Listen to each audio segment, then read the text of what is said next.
কেঁচো খুঁড়তে যেন কেউটে। কলকাতায় ধৃত বাংলাদেশের মডেল অভিনেত্রী শান্তা পাল নিয়ে বিস্ফোরক তথ্য সামনে এসেছে। পুলিশ সূত্রে খবর, 2 বছর ধরে ভারতে থাকা শান্তা পালের ভিসা ও পাসপোর্ট দুয়েরই মেয়াদ শেষ। ভারতে ভিসা জোগাড়ের কাজে পরামর্শদাতা হয়ে উঠেছিলেন শান্তা। খবর পুলিশ সূত্রে, বাংলাদেশের নাগরিকদের কৌশলে মেডিকেল ভিসার জন্য আবেদনের পরামর্শ দিতেন এই শান্তা। খবর সূত্রে কতজনকে ভারতে মেডিকেল ভিসা পাইয়ে দিতে সাহায্য করেছেন শান্তা তা খতিয়ে দেখছে পুলিশ।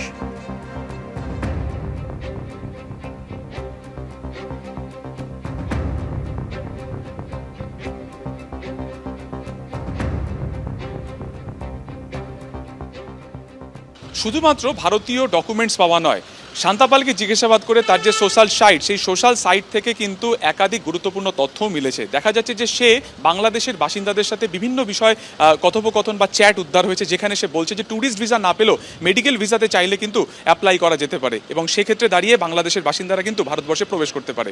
এছাড়া যেটা দেখা যাচ্ছে যে বেশ কিছু ব্লগের ভিডিও ইতিমধ্যে কিন্তু সোশ্যাল সাইটে সে পোস্ট করেছিল, যেমন তার মধ্যে রয়েছে নাথুলা, যা চীনের বর্ডারের অত্যন্ত কাছে। এছাড়া দীঘা থেকে শুরু করে আর বিভিন্ন জায়গাতে কিন্তু ঘুরে বেরিয়ে ভিডিও ব্লগ পোস্ট করেছিলেন এই শান্তা পাল। কি তার উদ্দেশ্য ছিল, পুরো বিষয়টি খতিয়ে দেখছেন তদন্তকারীরা। ক্যামেরা অভিজিৎ দত্তের সঙ্গে সুকান্ত মুখোপাধ্যায়, এবিপি আনন্দ, কলকাতা। অর্থাৎ পুলিশের আতশ কাচের নিচে তার এই সমস্ত ব্লগ, তার ওয়েবসাইটের এই সমস্ত তথ্য।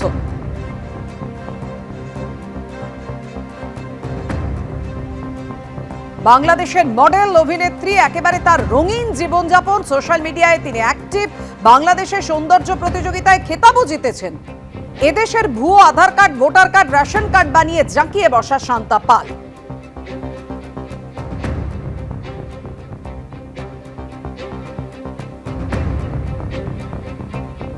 পুলিশ সূত্রে খবর, পাহাড় থেকে দীঘা যে সমস্ত ছবি আপনারা দেখতে পাচ্ছেন এই মুহূর্তে পর্দায়, সোশ্যাল মিডিয়ার এই সমস্ত ছবি, যে ভিডিও তিনি পোস্ট করেছেন এই শান্তা পাল চীন সীমান্তের কাছে গিয়ে নাথুলাতে বাংলাদেশের মডেল যে ট্রাভেল ব্লগ বানিয়েছেন, এই মুহূর্তে পুলিশের আতশ কাঁচের নিচে।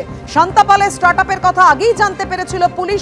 হোটেল খোলার জন্য তিনি এদেশেরই রাষ্ট্রায়ত্ত ব্যাংক থেকে লোন নিয়েছিলেন কি, আর কি তথ্য রয়েছে এই মুহূর্তে পুলিশের হাতে, আর কি কি তথ্য সামনে আসছে জানাবেন আমাদের প্রতিনিধি সুকান্ত মুখোপাধ্যায় আমাদের সঙ্গে টেলিফোনে রয়েছে। সুকান্ত, দেখো, গুন্ডা দমন শাখার তরফে ইতিমধ্যেই গ্রেফতার করে নিজেদের হেফাজতে রেখেছে শান্তা পালকে। এই শান্তা পাল অত্যন্ত গুরুত্বপূর্ণ, যার কাছ থেকে তথ্য 2 দফায় পেয়েছেন তদন্তকারীরা। 8ই আগস্ট পর্যন্ত পুলিশ হেফাজত পেয়েছে এবং যেটা পুলিশ সূত্রে জানা যাচ্ছে যে তাকে টানা জিজ্ঞাসাবাদের পরিপ্রেক্ষিতে বেশ কিছু জিনিস সামনে এসেছে। সেটা হচ্ছে 2023 সালে সে একেবারে পাসপোর্টের মাধ্যমে ভিসা অ্যাপ্লাই করে সে ট্যুরিস্ট ভিসাতে কিন্তু এপারে এসেছিল, অর্থাৎ ভারতবর্ষে এসেছিল, এবং তারপর থেকে গল্ফ গ্রিনে কার্যত সে ডেরা বাঁধে এবং সেখানেই কার্যত 2 বছর ধরে সে রয়েছে, যেখানে তার পাসপোর্ট এক্সপায়ার করে গেছে এবং তার ভিসার মেয়াদও কিন্তু শেষ হয়ে গিয়েছে। এখন প্রশ্ন হচ্ছে যে এই সমস্ত কিছু শেষ হওয়ার পরও সে এখানে কি করছিল। শুধুমাত্র তাই নয়, তার জিম্মা থেকে 2টি আধার কার্ড, যার মধ্যে একটি বর্ধমানের ঠিকানা রয়েছে, এছাড়া ভোটার কার্ড মিলেছে, এছাড়া রেশন কার্ডও মিলেছে যা ভুয়ো। এই 2টি আধার কার্ডের মধ্যে একটি ইস্যু করা হয়েছিল আবার 2020 সালে, অর্থাৎ সেটি একেবারেই ফেক। তো এই সমস্ত আইডি কার্ড বা সচিত্র পরিচয় সে কোথা থেকে পেলো, কোন চক্রের সাথে যুক্ত থেকে এগুলো পেলো এবং কেনই বা সেগুলো বানিয়েছিল, কি উদ্দেশ্যে সে ছিল, পুরো বিষয়টা খতিয়ে দেখা হচ্ছে। এর পাশাপাশি আরো একটি যেটা গুরুত্বপূর্ণ তথ্য পাওয়া যাচ্ছে এই শান্তা পালকে জিজ্ঞাসাবাদ করে, যে তার যে সোশ্যাল সাইট, সেখানে বেশ কিছু গুরুত্বপূর্ণ তথ্য মিলেছে। সেখানে দেখা যাচ্ছে যে সে রাষ্ট্রায়ত্ত ব্যাংকের একটি চিঠি পোস্ট করেছে এবং সে বলেছে যে সে টাটা ব্যবসা খুলতে চায় এবং সেই কারণে তার রীতিমধ্যে লোন অ্যাপ্রুভও হয়ে গেছে। ফলত ব্যাংক প্রতারণার ক্ষেত্রে এই ধরনের ভুয়ো নথি সে দাখিল করেছিল কিনা এটা আপাতত তদন্ত সাপেক্ষ বিষয়। দ্বিতীয়ত হচ্ছে সে একাধিক পেজের মধ্যে, তার মধ্যে একটি রয়েছে ট্রাভেলস পেজ রয়েছে, আসান ট্রাভেলস বাংলাদেশ ঢাকা, যার আন্ডারে বেশ কিছু ভিডিও ইতিমধ্যে তদন্তকারীরা দেখেছে, যেটা রয়েছে দীঘার, তাতে কিছু ভিডিও রয়েছে।